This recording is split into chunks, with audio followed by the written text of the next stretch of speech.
A man who is a friend of everybody will not be a friend of his own self.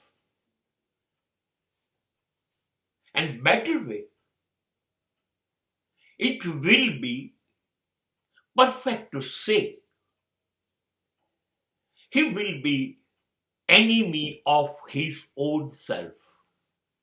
જે વ્યક્તિ બધાનો મિત્ર બને, બધા, એ વ્યક્તિ પોતાનો મિત્ર ન બની શકે.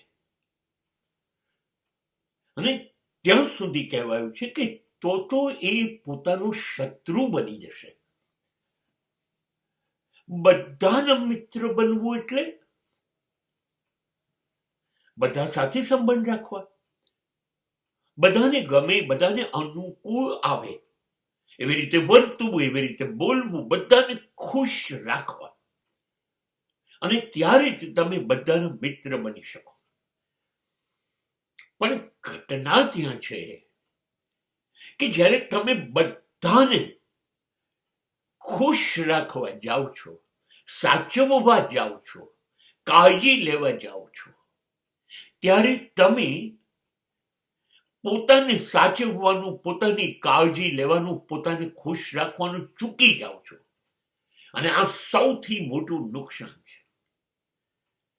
Agree, you proved one of the best friend of the world,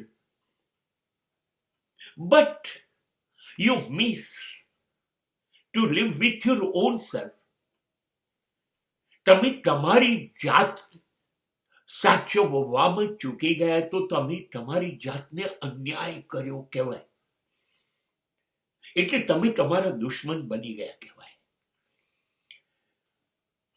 માણસની પ્રથમ ફરજ એ છે એ પોતાની જાતને વફાદાર રહે, પોતાનો મિત્ર બને, પોતાને સાચવે, પોતાને ખુશ રાખે.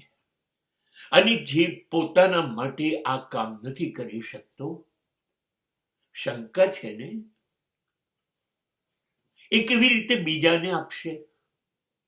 અને છતાંય કોઈનામાં એટલી મહાનતા હોય અને આપે તો એ પોતાને અન્યાય કરી રહ્યા છે. મને ઇતિહાસમાંથી એક ઉદાહરણ આપવું બહુ ગમે છે. ગાંધીજી રાષ્ટ્રપિતા કહેવાયા અને ત્યારે તેમના દીકરા હરિલાલે એક કાર્યક્રમમાં જાતે કહ્યું કે એમને રાષ્ટ્રપિતા બનતા આવડ્યું પણ પિતા બનતા ન આવડ્યું.